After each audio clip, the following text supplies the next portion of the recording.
Hello, everyone, and thank you all for coming, and for all of you on Zoom. I appreciate you guys tuning in. So the title of my lecture, if you will, and I've been doing this for a few years and I've changed it up and I've changed because what I've kind of realized is that, I'm a finance and kind of an operations person. I'm not the engineer, and I generally have not started up any companies, but I've come into them. And what I realize is outside of the product, there's a couple other things that I think a lot of entrepreneurs, especially first-time entrepreneurs, need to understand. So originally, way back when, I used to only talk about cash flow. But over the years, when I would talk to some of the entrepreneurs as we bought and sold companies, I realized that cash flow is important, but shockingly, being organized is also. So I came up with this, I call it my audacious thought. And as I go through more and more of these startup companies, it may not be as audacious as I think, but I think for startups, it is. My assumption, and I think I've proven it a few times in talking with others, that with accurate cash flow forecasts and being organized, and that organization helps back up the cash flow, you are probably at least 75% of your way to being prepared for raising new capital and or selling the company, which may sound crazy, but hopefully by the end of, my talk, you might be leaning and understanding a little bit more how I've come to be able to make that kind of audacious comment. So Allison shared a bit about my background, how as I also kind of alluded to, I started out right out of college at PPG Industries, so a big company. But when I came to go to grad school, I had an opportunity to join a local company named Respironics. And they offered, if I was interested to do my MBA in the evening, that they would pay for it. And I went, yes. It was hard, but admittedly, I just looked at that as an opportunity to come back for someone, quite frankly, oh, good, someone's going to pay my tuition bill. Well, something happened when I was at Respironics. I got this little entrepreneur bug. Big companies are great. They have there's a lot of benefits, especially to someone maybe right out of school. But what I really liked was the ability to make decisions, to be involved, and to be involved in a lot of different areas. So from there, I sort of just stayed in that arena. And as a finance person, I love business. So I'm more of what I call an operations finance person. I've had the opportunity to work in a lot of different industries. So I kind of consider myself industry agnostic, which I love because I feel like I've been able to learn a lot of things in other functions that are kind of outside of finance, accounting, HR, general admin, legal, risk management, and how it can be applied. And what I've learned is that in the business world, we've all heard of the 80-20 rule. It is really true that businesses are very similar in about 80%, meaning you have to have a product, you have to make money, you have to have good people. The 20% is where the magic happens, where you really are you better than your competitors? Do you have a good product that's unique and solving a unique problem?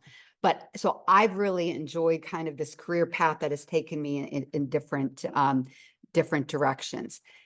Now, this presentation, the reason why I asked for the good old-fashioned whiteboard is this presentation is meant to be interactive. So as I go through this, I want people on Zoom, please raise your hand. Allison will, kind of let me know if there's questions. Obviously, there'll be time at the end, but it's really important for me that as we go through this, if things pop up, please ask. So one of the things that, I wanted to talk about right before we get started, and I mentioned before, it's why I'm presenting these two topics together, is because what I have found is that everyone thinks of budget, everyone thinks of, cash flow, but the reality is to do all of those things well, you have to know about your digital files, which, again, I'll say it in a second, this is not sexy, but the level of importance is extremely high, and we'll dive into that a little bit.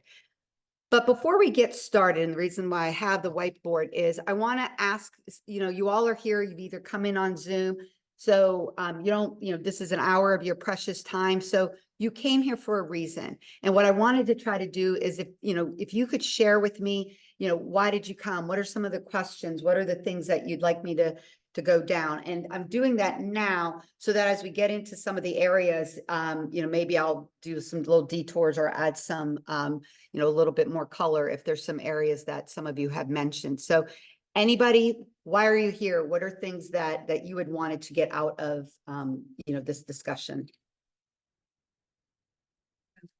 I'm Michelle McGregor, with Boss Controls. We're a startup. Yes. We're just finalizing our Series A. And I saw this topic as being very relevant because we want to start off our cash flow in the right way. And I think you're right. So I want to learn how to do it right the first time.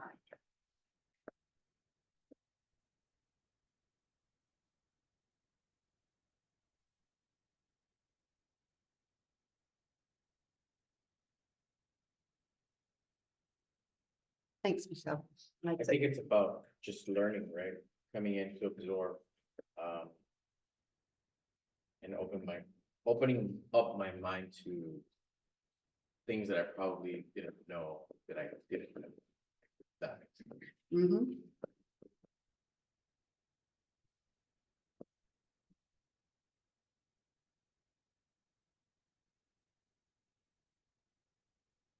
Anyone else? I want to start a company someday, so I guess just even before the Series A, a little bit to learn about that. Okay.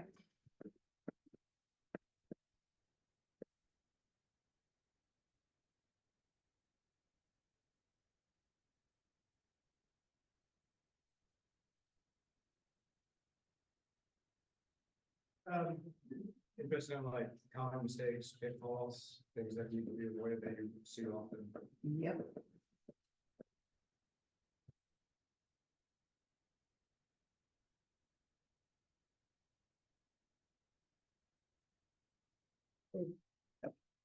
So I basically come from the world of finance and I want to transition into startups and entrepreneurship. So I want to see how my skill sets, my existing skill sets can be used Yep. in startups. Yeah, kind of. So, right. Not only, how going from the big world to the small world. And I know I'm just going to do that. That's my reminder because I know a little bit about that.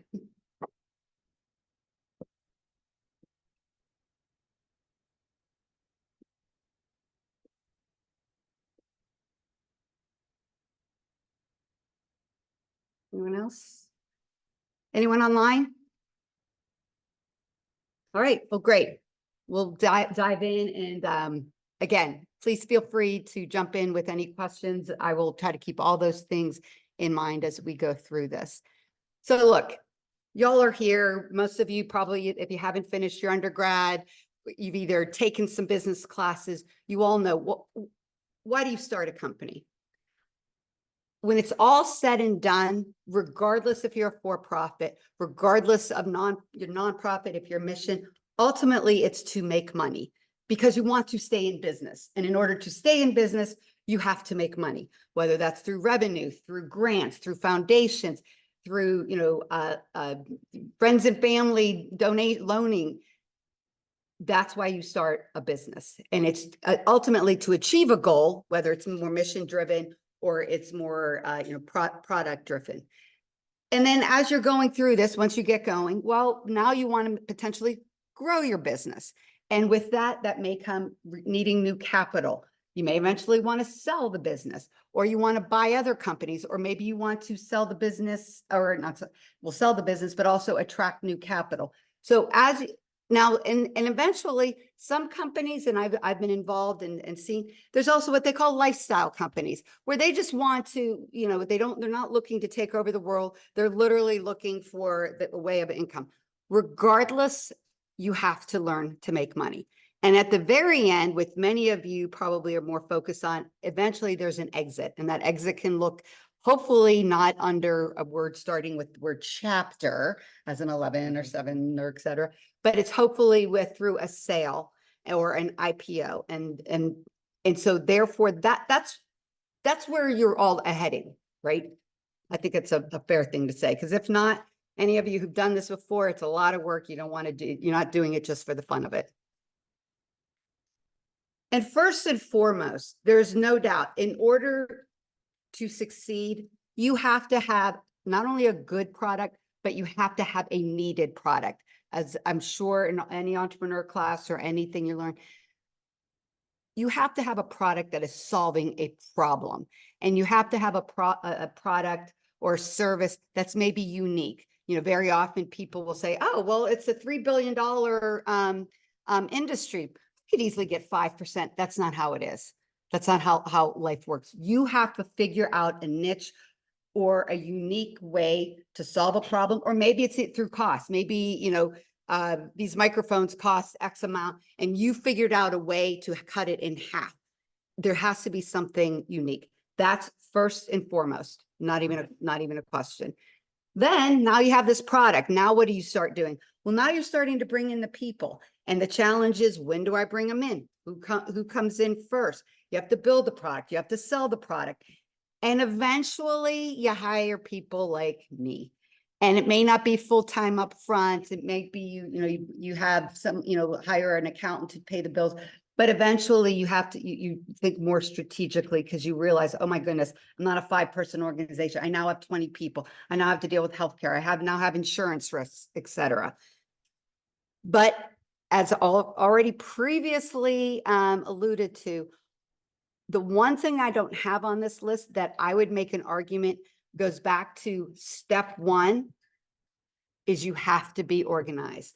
As I said, it's not sexy, but the reality is it's easy to do. And we'll get into what I'm talking about.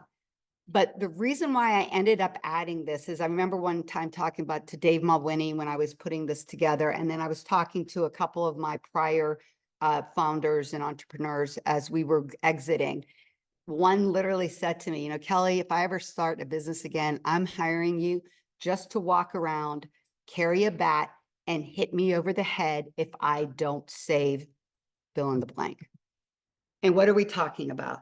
Look, when you get started, you're going to initially do some type of an organization, whether it's an LLC, and it could be just one of those quick things online. But every step that you go through to organize your business, to identify, when you hire someone, you identify a pilot, you're testing out this new product. Anything you've done, whether any documentation that you have, anything that someone has committed to, or you committed to, any asset, any liability, anything related to the product design, you have to save it, period.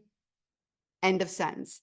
Because some number of years down the road, when you're looking for money or looking to sell, especially when you're looking to sell, it's called the proctology exam for a reason.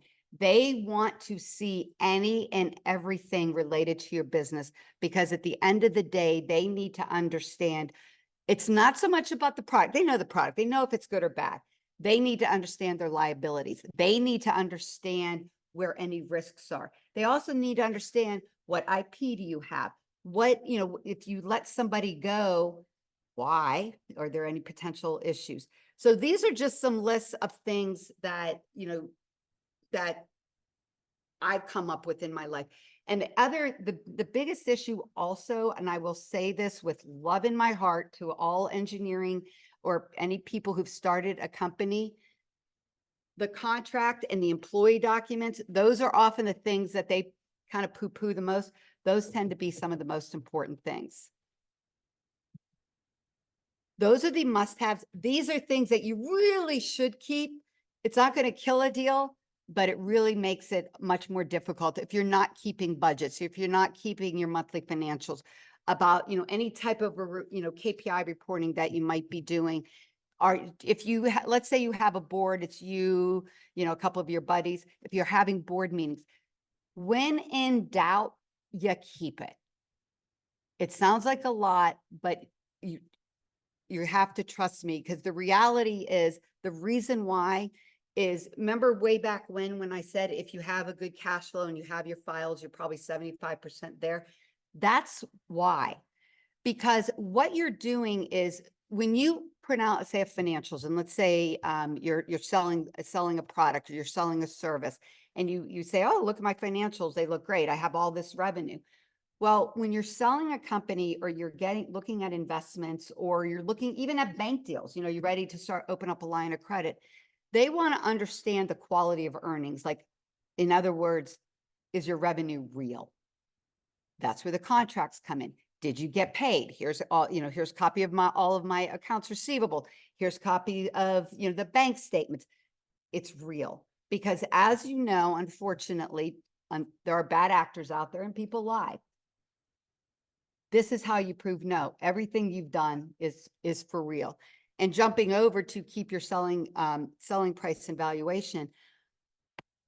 When you are selling a company, if any of you have gone through this before, and I'm a finance person, and I know, look, nobody buys a company because they have a really good finance and HR department. I know that. I'm not, you know, not delusional. However, when they put together their letter of intent, and this one I have proven and I've seen it, is, let's say they put a deal together and they want to buy your business for $50 million, and you're like, woohoo! The moment you sign that letter of intent, then that company buying you, or that strategic, you know, PE coming buying you, what are they doing? They are now getting their investment bankers, their brokers, their groups coming, because now they have to validate. And that group pretty much has one job. I mean, other than to prove, but what can they do to help lower the price for their customer? By having all of that information and be able to prove your quality of earnings and be able to back up everything that you told them, then you keep the price. So that's what I've been able to do, is when you get the big price, I help keep it. And you help lower escrows, or you help lower how long payments go out. That's real money in an entrepreneur's pocket, or in the investor's pockets. So again, those things are not fun. They're not sexy, but you do that because the other reason why is in this middle where you say, I saying, understand your potential. When you're having these interviews, you know where you have potential liabilities or your potential risk. By knowing and keeping those documents, you are aware, or your team is aware. Therefore, it's helping to protect you, protect the business. And truthfully, if you start doing it from day one, it's just habit. The one company that I was CFO and we helped sell, I mean, the owner, he kind of kept everything.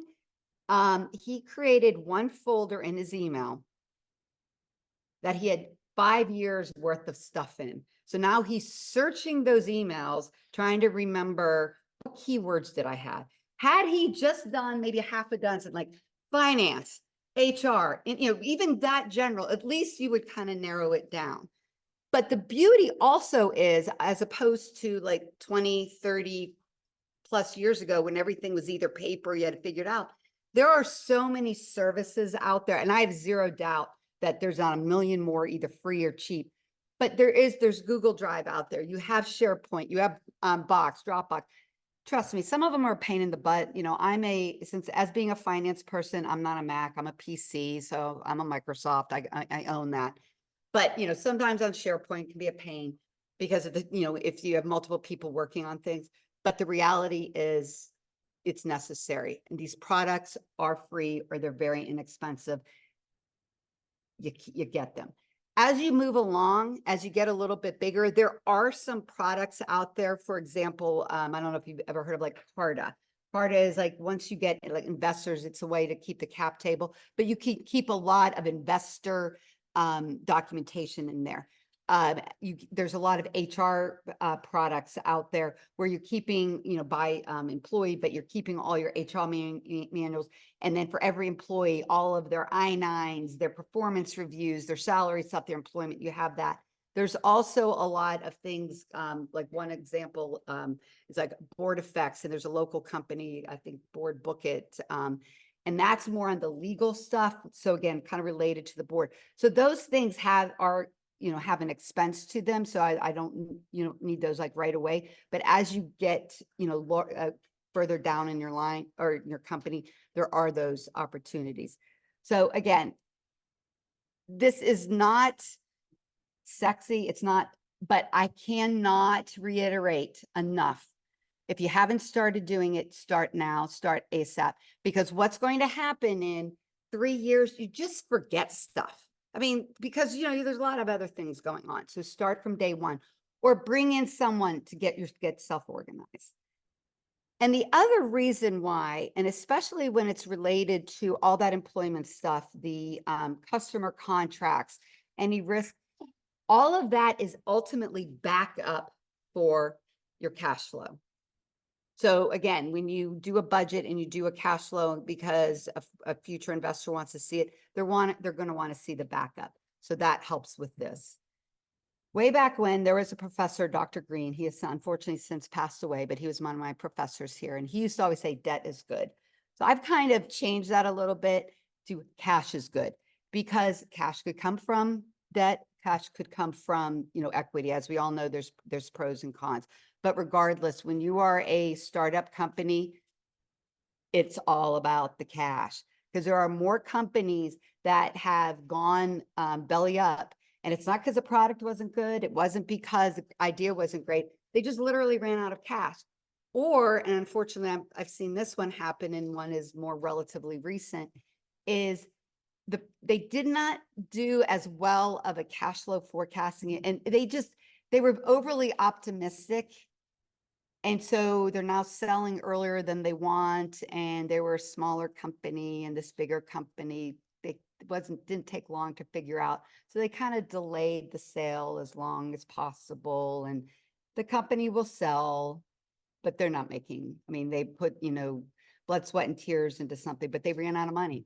And so they basically had a fire sale. And so those couple of people are going to have jobs at this new company, but they didn't get the millions that they were hoping.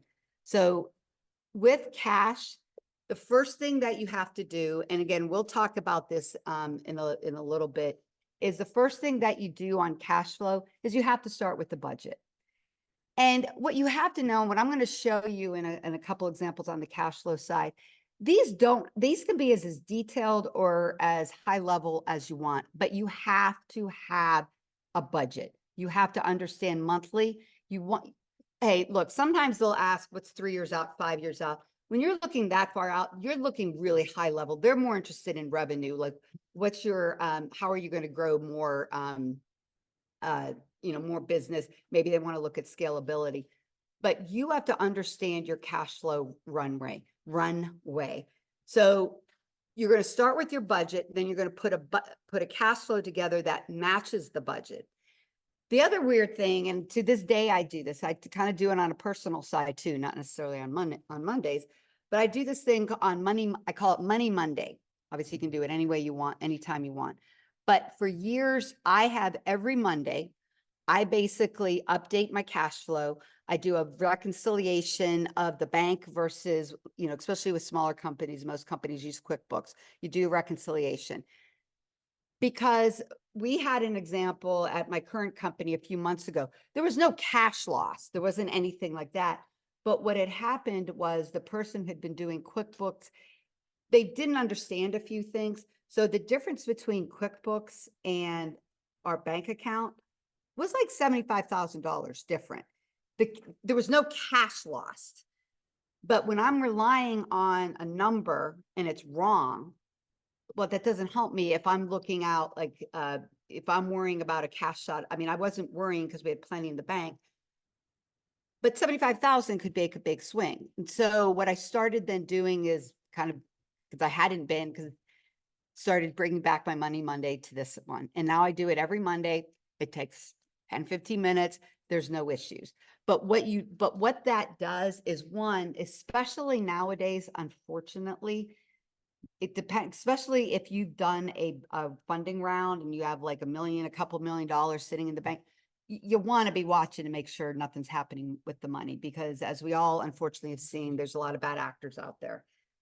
That's one reason, but the real reason is to make sure that you understand the cash coming in, the cash coming out, that it's reconciling back to what you're relying on when you're telling your board.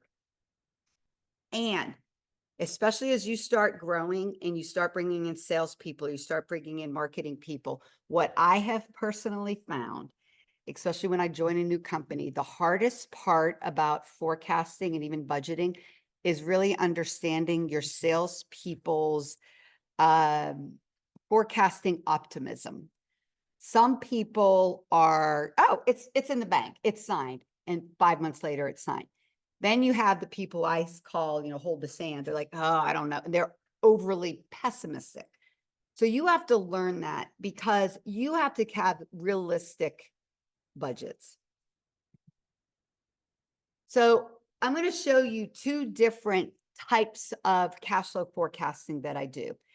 One of the first things that you have to kind of understand or look at in your scenario is how often do I get paid by customers? I've been at some places that we got paid annual, which was great. You got paid up front, but then that money has to last the entire year. I was at an engineering construction firm that paid on milestones. So that was a little, I mean, you can kind of forecast when, but it was very chunky.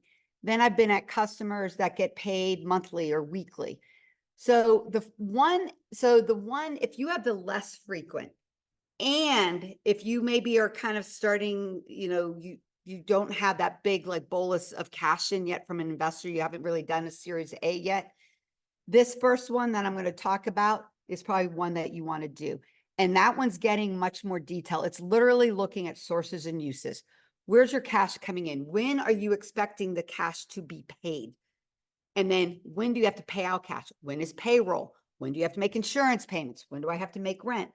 And these I tend to do is what I call a 13-week rolling. So it's weekly because payroll, for example, usually payroll and rents tend to be the 2 largest things. And usually you cannot move those dates once you start hiring employees. So by keeping weekly, you might be like, oh, you know what? I can pay that one vendor a week later. Because if a customer pays you a week late, that can make a huge difference. The second type, which is the easier one, is using EBITDA. If you've ever taken a finance class, EBITDA really is it's a cash flow predictor. It's not dead on because obviously EBITDA does not include capital. It does not, capital expenses. It does not include capital in, and it does not include interest, but EBITDA is your operational, but it's your payrolls, it's your regular payments. And I have found that if you are getting paid either weekly or monthly, and it's very predictable, and if you have like a lot of money in your kind of bank account, you can probably do this. This is more of a monthly, but you will want it out at least 12, 18 plus months. Because when it's all said and done, one of the things that you are doing with these cash flow forecasts and doing various scenarios is you need to know how much runway you have and when cash might be running out or running low. So that you, for example, let's say, what are we in February? Let's say you're forecasting out in December that you might be running out of cash. Well, you better be starting to do your pulling together fundraising stuff now, because if you've ever done any fundraising, it takes about 2 to 3 times longer than you think it would be. Unless you have kind of the rich aunt or uncle who's like, just let me know when they're ready to write out a check. But as we all know, that doesn't happen often. So let me, I'm going to put my glasses on so I can actually get here. So I'm going to just show you a couple of different options. And we can go into much detail as you want or not. But I just really want to show. So the first one that I'm going to show you, and this is kind of a bigger spreadsheet, but I want to kind of just give an example. So this one is the weekly one. So this is the one that I was talking about. So you can see up here, like, let's say we've already closed January and February. So these are like actual numbers, but then these are the weekly. And you can kind of see here that I have, like these different colors, and that, and you can see I have like the different timing of, just when customers could be paying us. And if you look at the top here, one of the things is I'm a visual person, because this was also a lesson learned, especially when you start growing and you have multiple people. I would have something like, oh my gosh, this customer should be paying us this week. Then I would talk to someone in accounting. Oh, I haven't invoiced them yet. Okay, well, if you haven't invoiced them, I'm not going to be paying. So one of the things that I started doing, you can see up here, I have these like colors. And that was because it would help me. So you can see down here, like the green meant, I received it. The orange down here meant at least I invoiced it, but like out here is not invoicing. So it was a way for me to kind of keep track of where we are, just to make sure that, like, for example, if I had something here, like, well, let's say the week ending, say March 8th, let's say I had that customer was going to be paying us $100,000 and it was grayed out and we hadn't invoiced them. Unless I know something specific about that customer and they don't have the invoice, because I can tell you if I don't have it been invoiced, I'm not paying it. So this is what I have set up is these are the kind of the customers in, so this is like your cash in. So I think of everything that you could be getting cash in from. Do you have new equity coming? But will you be having new debt? So it's pointing out when you think. So all I'm doing here, it's very simple. It's when do I think I'm getting my various cash? And what I've done is you can see I have, March, I have April, May. Let's see going. All right. See this, you can tell I'm not an Apple person. But then out here, you can see I have monthly. All this matches my budget, but I tend to worry less about the ones in the future unless I'm aware of some major. But the weekly, and the reason why you often do 13 weeks is if you have bankers, that's usually what they're trying to look at, because that's a quarter. That's some number period of time out there. Then as you go down, now I got to look about cash out, right? You got your cash in. What's your cash out? So what you then need to do is you look at, all right, what are all the things? Well, I have payrolls, I have commissions, when do I have to pay taxes? When do I have credit card payments? When do I have rent? Then, here's various products, et cetera. So you just go through using your budget. What are all the things that I have to pay and when? Now, this is a lot of detail here. You might have something like, for example, like a lot of smaller companies, we put everything on our credit card and you have very little that's not. But you still need to know what your credit card payment is. So if you're saying that, on average, we pay $25,000 a month on credit cards, then you just put that out there. But, I'm going to have this insurance payment in June. I'm going to have, we're going to do a company picnic, so you may have some, going to a trade show or, those unique things. You just put that out there. Again, there's a lot of details here, but you can see it's actually very simple. It's just cash in, cash out. It matches your budget. Now let's escape. Let's see if I can do this. All right, do the yellow and then try this one. Now the other way is like on the EBITDA one. Let me make this a little bigger. Okay, I can't make it bigger. Yeah, every time I go down there, flip. So the EBITDA one is very simple in the sense that once you have a budget, you literally just tie your EBITDA to that number, right? So so you have a starting cash flow, then what my EBITDA. So I try to do a scenario here, thinking many of you might be starting businesses. So your EBITDA to start might not be in the positive range. But then you look out and then, look, then we're going to start getting positive, as we keep going. But this isn't hard. This is just simple math, right? It's your beginning, your beginning cash, less your EBITDA. And then am I going to have any future funding? So I just threw in, 1.5 million in here, and you can see it still goes negative. But obviously if I make that zero, you know that, oh God, yeah, in third quarter, I better be doing something here to bring in money. Or if I put in 2 million, you could say, okay, that 2 million will get me till May of, next year. So, all right, I can start. So you can play around with this. You can obviously still do this. You have this method in the other scenario. The issue on the other scenario is the timing of cash flow. The reason why you can do EBITDA when you have monthly or weekly payments is because your revenue and your cash flow kind of match.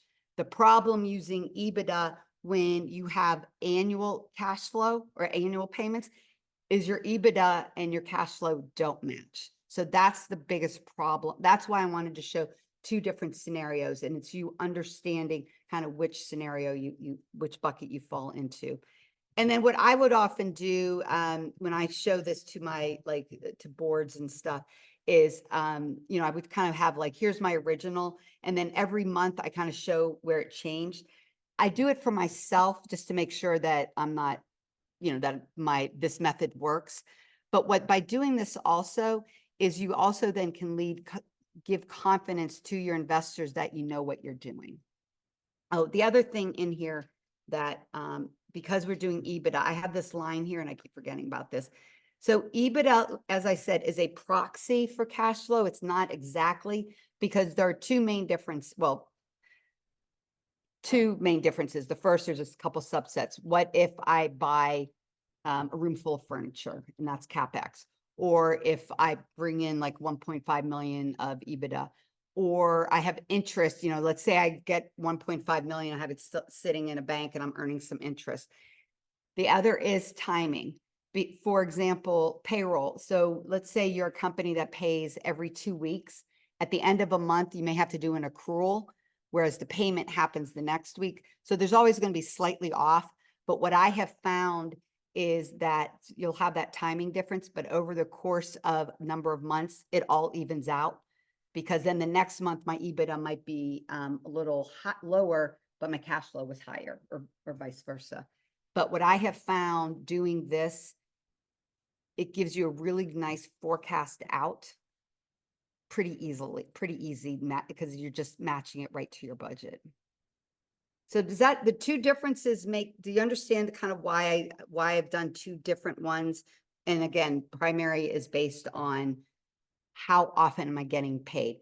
Payments out is the easy part, because that's regardless of the type of company. You got payroll, rent, those things happen all the time.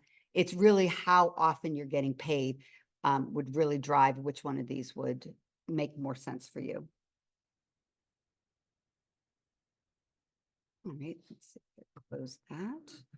And then back to slideshow.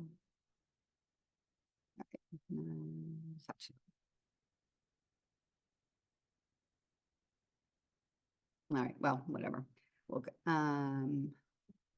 oh, wait, where is it? Oh, it's down here. That's right. There we go. Sorry about that.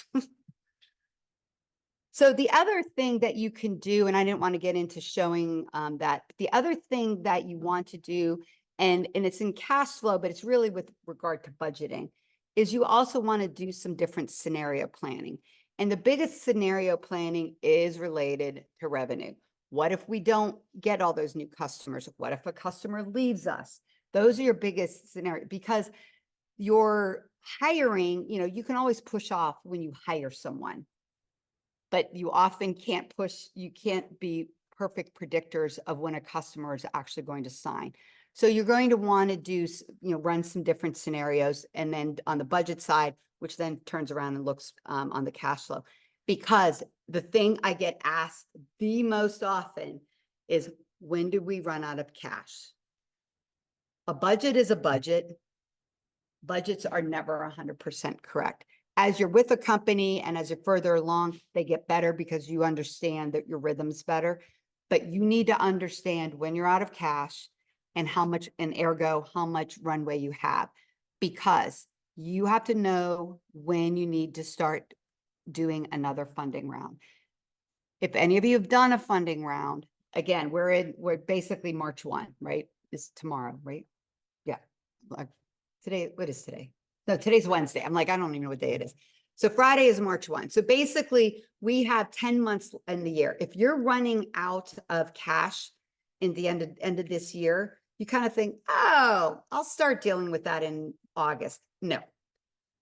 By August, in September, you better be close to actually signing docs at that point, because the lawyers get involved and little things, and maybe the cash flow happens the next month. So let's say you sign everything by September 30th. Yeah, you should then have cash in by October.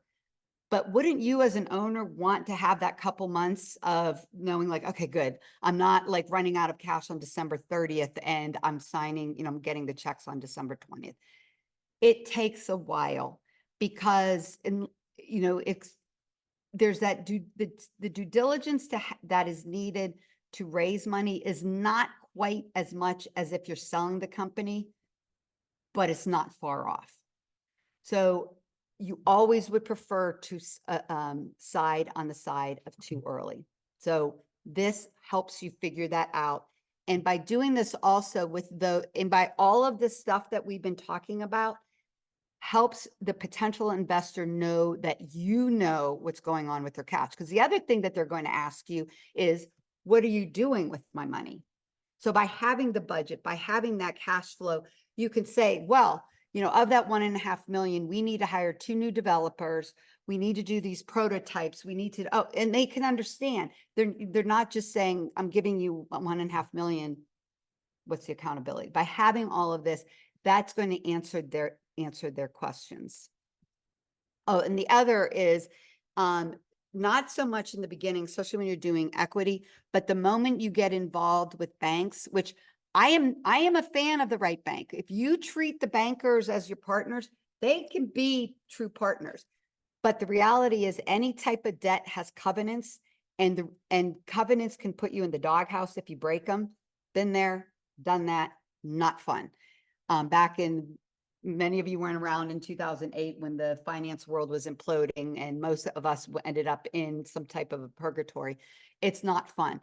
But during that time, I was able to get us out of that because all of these forecasts, I hit them all. I said, hey, we're going to, in fact, one time we didn't even go into, I call it the doghouse, because I was able to show them, hey, in 3 months, we're going to break this one covenant, but 2 months later, we're coming out. We did all of that. They never put us in trouble because they trusted that we knew what we were doing. By doing all of this stuff, when it's all said and done, potential investors, they want to know, you know, your business, you know, your customers, you know how you know the details of it. And it may be your team too. As you get a little bigger, you may have, you know, someone who is, you know, maybe the AI engineer and the CFO. Yeah, that's fine. But they want to know that, you know, hate saying it this way, but that the adults are in the room, meaning people are running the business who know what's happening, who understands the details, who understands potential consequences. You know, I talked a little bit about, you know, some of my, you know, the example in 2008, because the biggest thing that bankers and investors and even vendors, they hate surprises, good or bad, shockingly, because everyone hates the bad surprises, but even the good surprises. And what I mean by that, obviously no one minds a good surprise, but if all of a sudden somebody, you know, you get a customer out, like let's say we're in March, and you know, and you put together your forecast, here's my pipeline of potential new customers, and then all of a sudden 6 weeks later, it's like, oh yeah, we just signed this huge contract. How did you not know that was coming? How were you not aware? I mean, yeah, they're happy it happened, but the question might be, how did you not know? By creating confidence, especially with bankers and investors, it makes your life so much easier. I gave you the one example that during the 2008 financial crisis, I was able to help keep our company out of the purgatory because we did exactly what we said we were going to do. And they were okay with that. COVID-19, when when the world shut down and I was at my prior company, you know, obviously we had weekly meetings with the board. I had to show cash. After 4 weeks, we stopped having them because all the reports, they were confident I knew what we were doing and we were forecasting out. So it saved everyone time from dealing with that and getting to work on the real strategies. We talked about a potential covenant breach already.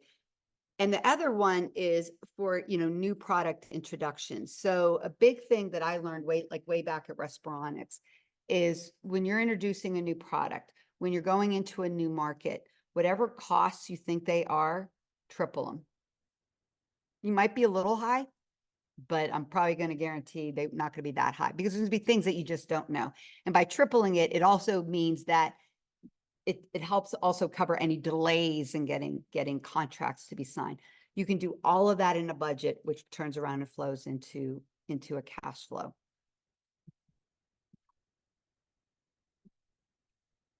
Before we get to this, any initial questions, and we can kind of go through anything think I missed. Pardon me? I think there's an online question. Okay.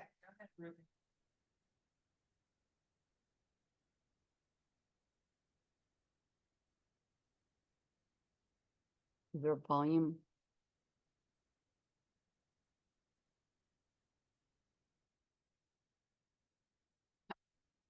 I'm up at high as this can go. Go ahead, Ruben.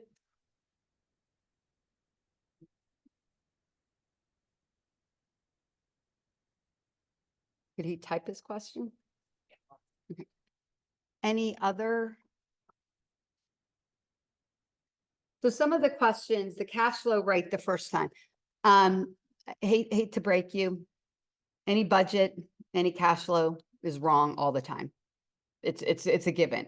But what I mean by that is because, you know, there's always a saying that the minute you do a budget, it's wrong because there's so many assumptions and variable. However, by going through this process, doing the Money Monday, doing this reconciliation, getting to know your employees, you get to know your business. And so where the wrongness might be is timing, or it's going to be insignificant. What you don't, so by doing all of this, by knowing your business, you might be off by a few thousand. That's not going to make any big difference. You don't want to be off by the millions.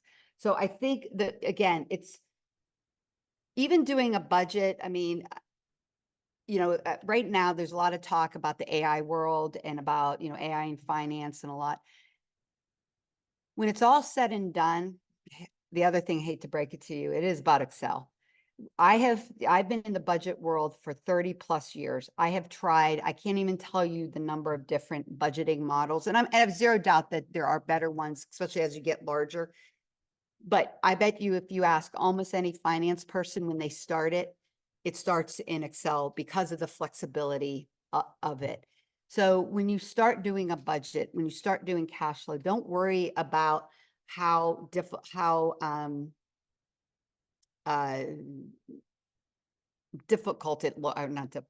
it is, because it's not. You literally start with the spreadsheet or start with the list, start with whatever, and it's who are my potential customers, what are the pricing and when, and then what are the costs that offset it. And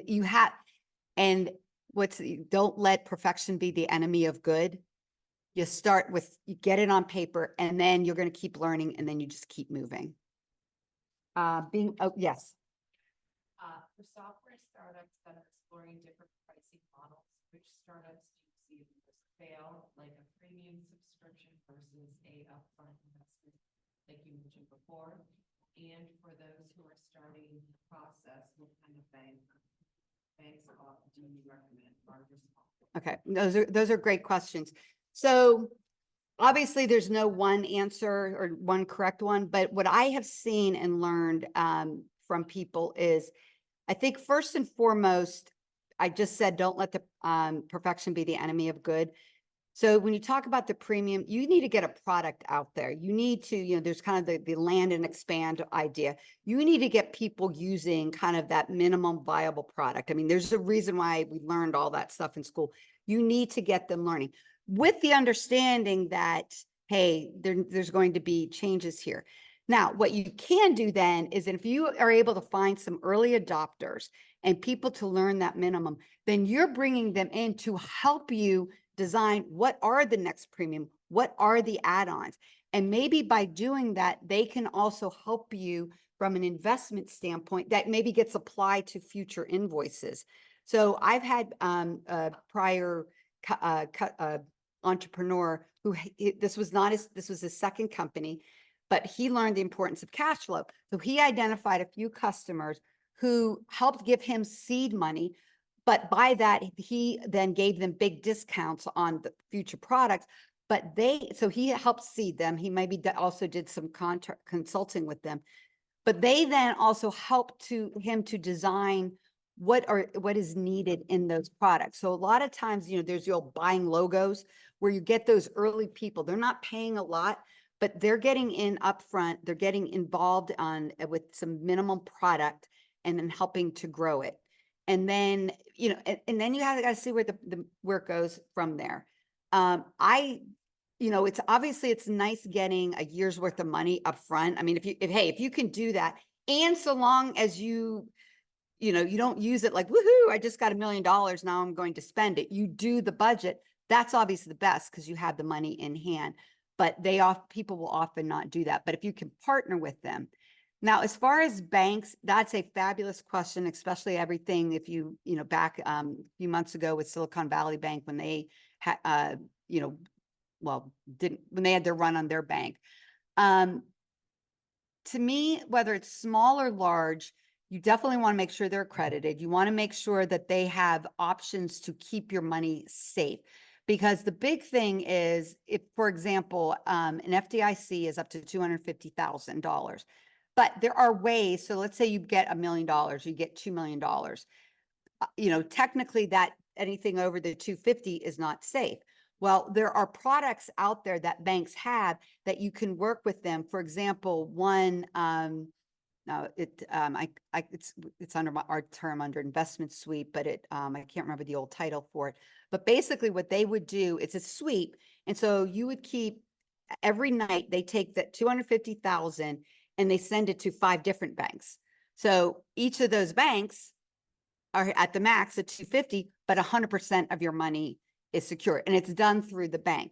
So you want to, when you're looking at small versus large, you want to see what options they have. But the most important thing with the bank, whether it's small or large, you want to develop a relationship. You want to have regular meetings with them, have them quarterly. So you bring them in, show them your product, let them meet your engineers, let them meet your people in charge of product, show them your forecast. Because remember how I said bankers hate surprises? They want to be involved from the beginning. They want to see where it's going. Now, the one nice thing about, we're fortunate in, Pittsburgh. I will throw out, I've used Citizens, I've used PNC, which are larger. PNC is larger, but there's also a hometown feel. I've also used larger that have very small presence in Pittsburgh. And I had some issues with them because they weren't maybe as invested in Pittsburgh. So the small ones, you just want to understand what products they can offer. That middle to larger, you just want to make sure you develop a relationship. Let's see. So pitfalls, common mistakes is not keeping up, is forgetting to do this, which is easy to do, especially if you aren't, this isn't your, like for those of us in the finance world, like this is fun. To those of you maybe on the product and the design, this is a pain in the butt.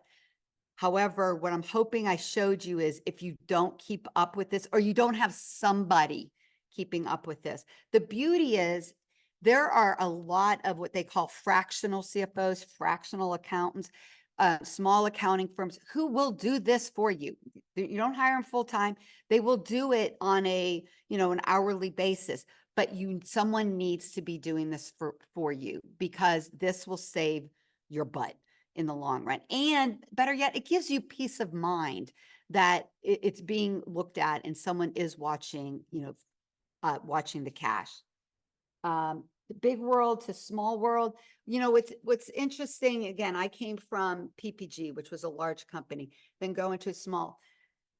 The biggest thing, and these are pros and cons.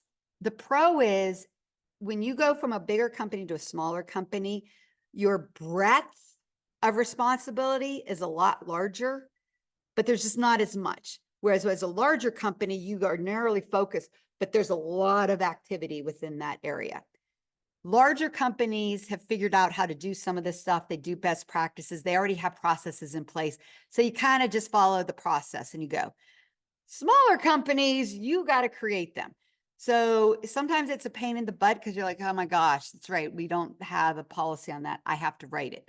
Or, oh my gosh, I get to write. I get to create. We get to create it. So the biggest difference, what I have seen between smaller and larger, is ability to do decision-making, ability to be accountable. Not that large companies are not accountable, but this one you're just accountable and it's a little bit of a bigger impact. So it kind of really depends on what you're looking for at a smaller company. When you say roll up your sleeves, it is roll up your sleeves. You are knee deep in the muckety muck. You know, when I come into a lot of these companies, I have to create chart of accounts, which is like accounting 101. But by doing that, I am helping to shape what a budget looks like, how understanding the business. Whereas a larger company, it's already there. You don't have as much of an impact, but you're going to see a lot of variety and a lot of different scenarios. So even before Series A, I think hopefully, you know, this is day one stuff. And again, you don't have to have the big complicated spreadsheets. It can be simple, but you've got to be managing and being open to new ideas. You know, when you are developing a product, and someone like the gentleman online asked that question, is, you know, when you're developing a product, you think it's going to go down one way, but as you get moving, it most likely will do a pivot or will be broadened, or something that the customer really wants was like number 10 on your list. They're like, no, it's number 1 on our list. So being open, you have to listen. Remember way back in the, almost like my second slide, I said, you have to have a good product that's needed. You're not the ones defining who's needing it. The customer is defining it. And so it's listening to your customers. And then the budget and the forecasting, that follows. You do not want that to be the driver. That follows.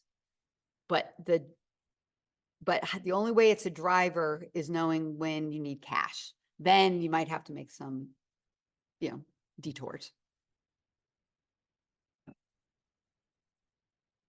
We're interviewing yourself. Yep. What questions would you ask yourself in terms of like, if you're trying to vet if that person, like if you're trying to outsource a lot of this work? Oh, like on the finance. I think you want to make sure that they have had an understanding of small companies. There was, and I'm not going to name names, I'm not going to name companies, but there was a company that I was really interested in joining. This is years ago as a CFO. And I know like my banker even put our name in. Like I thought like it was ideal for me. I did an initial interview. I did not get it. Okay. The person they hired came, so this was I don't know what their revenue was. They were maybe in the 50 million in revenue, 50 to 75. They hired a CFO from a like a billion plus public company. I told the banker, I'm like, guy's not going to last 4 months.